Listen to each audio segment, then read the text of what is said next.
Why don't I use contact sheets? Because on a small format, which I don't use, that's maybe 2 inches or something, not much more, what can you hope to see? On a contact sheet, I can see nothing. Because I have to see the facial expressions. The effect of a mass of people alone is not enough for me.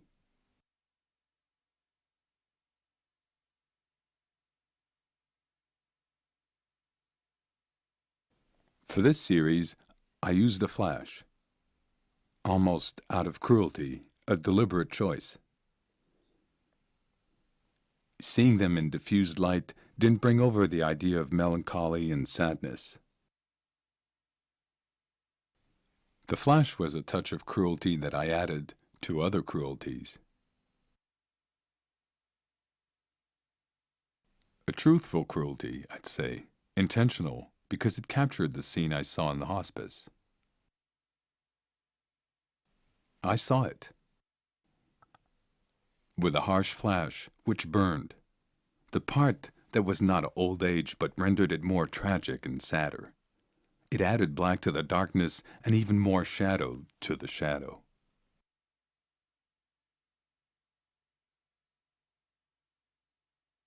I recall the hospice, the first few times I went. For a long time after, I couldn't eat anything. I rejected everything I ate. This one has lost her teeth. The other one's dentures are broken. One of them can't see, the other can't hear. There's all sorts there. There was one sucking away at a piece of meat. She couldn't chew it, so she took it out of her mouth and put it on the table. The one next to her, who couldn't see, was feeling for her food.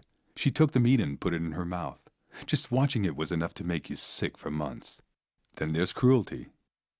They're almost paralyzed and can hardly move, but if another old lady stops nearby, they can nudge her and try to make her fall over. They're not all like that, of course, but they can be, for sure. There was one who looked to be dying. She couldn't speak. There was another beside her reciting the rosary. I was taking pictures and someone said, "Can you do that tomorrow morning?" But I was convinced I had to get the shot right away. I could sense that the poor woman wouldn't last the night. When I came back the next morning, the bed was empty. Just another thing engraved in your memory. You remember so much. The photos I took show nothing compared to what I saw in there. They are just an excuse to leave a marker for myself to remind me that I was there. And when I think that I was there, I think of everything I saw. The stench when you go in, it's like the stench of death. I don't know what causes it. I call it the stench of death.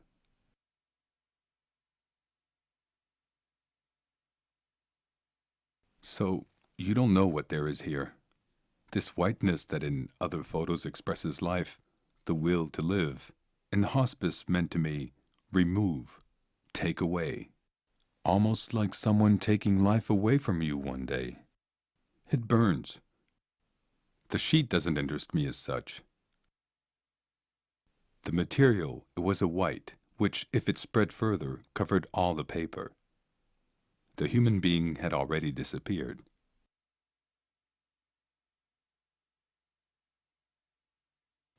In this shot of the little old lady and the man, you can see, and this is what I find touching, that they were lovers in real life. They weren't husbands and wife. That, too, means something. They became lovers once more in the hospice. I think she was over 90 already, and he was more or less the same age. Every morning they'd meet up. The old man got some sweets ready. She came to say hello, and he'd give her a sweet, and with her soft little hand, almost as soft as a child's. There was something so gentle about them, something impossible. That's it.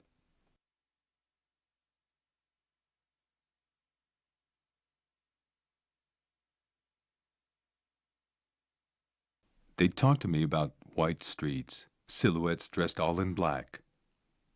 So, I wanted to shake off this melancholy to find something more spectacular, more imaginary, more dream than reality.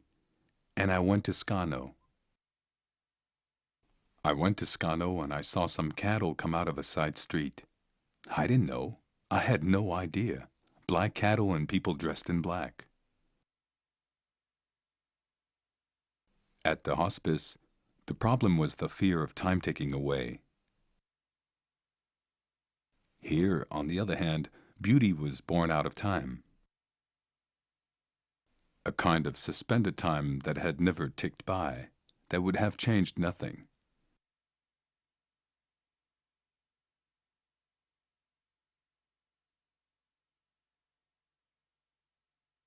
The people were the same as centuries before. The whole village formed a single family. You'd see them together. It was something totally different, unlike anything I'd ever seen before. Quite honestly, my feet barely touched the ground. It was as if I was flying in a dream and photographing the scene at the same time. For me, the light was quite magical.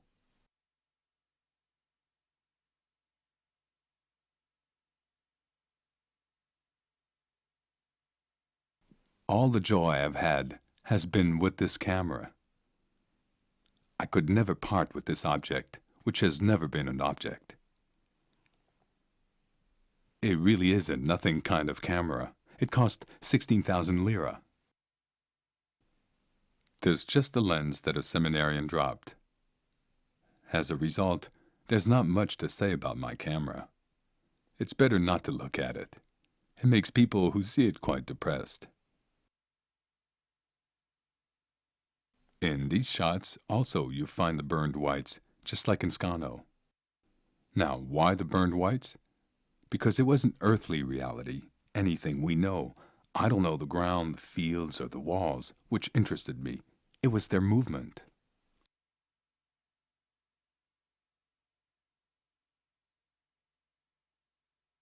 What importance has the ground, with young priests playing and running?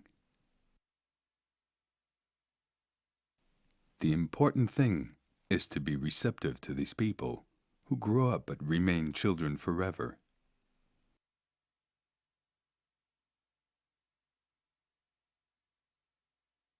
To have stripped these priests of the usual values, of the things I was used to seeing.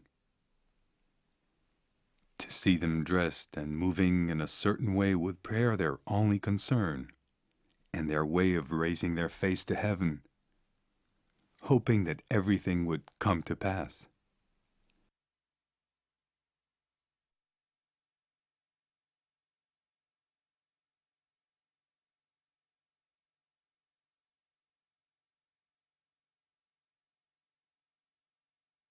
No one knows that I went to Lourdes. I went twice. The first time I was commissioned, but I gave the money back because I wasn't capable of taking the pictures. The first time, there was one, a high-angle shot which isn't here. I don't even know where the negative is. Anyhow, it was a shot taken from high up with a child, his body twisted, screaming like a madman. I was sorry to have missed that, but anyway, it wasn't to be. The second time, though, I took some photos. Not many, to be honest, but a few more because I felt invested too. In other words, I wanted to capture. I'd taken my son with me. So I was moved like the others, and I wanted to grab images that didn't necessarily interest others. Like the memory of the place where I took my son.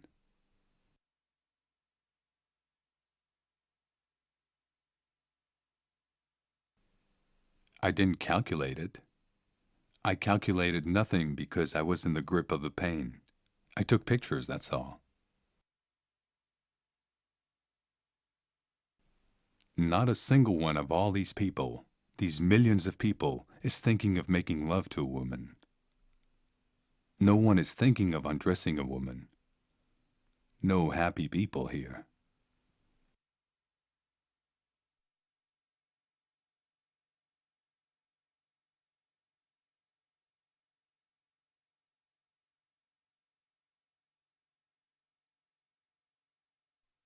Seeing the farmers gave me an idea. You just have to take a look at their hands, the creases and wrinkles.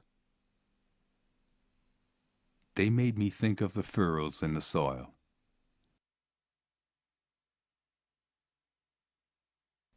Except that the earth is not horizontal, but vertical. So the image always went towards the heavens. It's more spiritual for me, this idea of sending the picture into the heavens. When the farmer came to a tree, the beast in front, pulling the plow, would describe a curve around the tree. So he adds other signs, and the earth became something magical.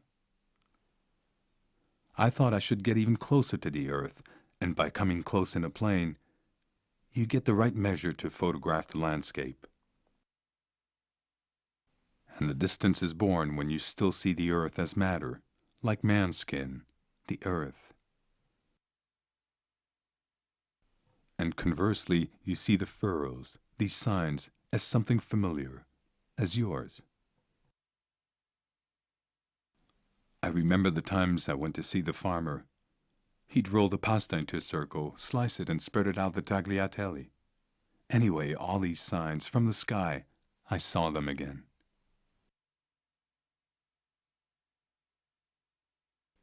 Then there were the ashes where they put potatoes.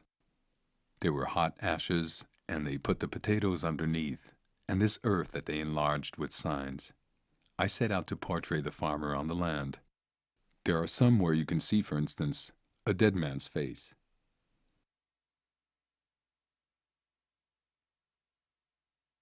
But you only see the faces because you start from the farmer's stables, kitchen, staircases, the same staircases you walk up yourself.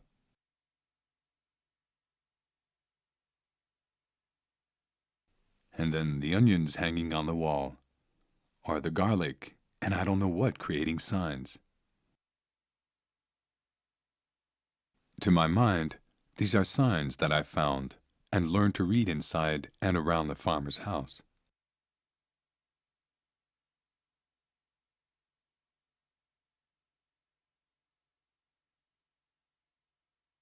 I saw a camera in a shop for 800 liras. It was a Comet, the cheapest there is. I bought it on an impulse, even though it was like a toy for me. And on Christmas Day, I went down to the sea without thinking about what I was going to photograph. I went right down to the water, with the waves crashing in, one leg frozen and soaked.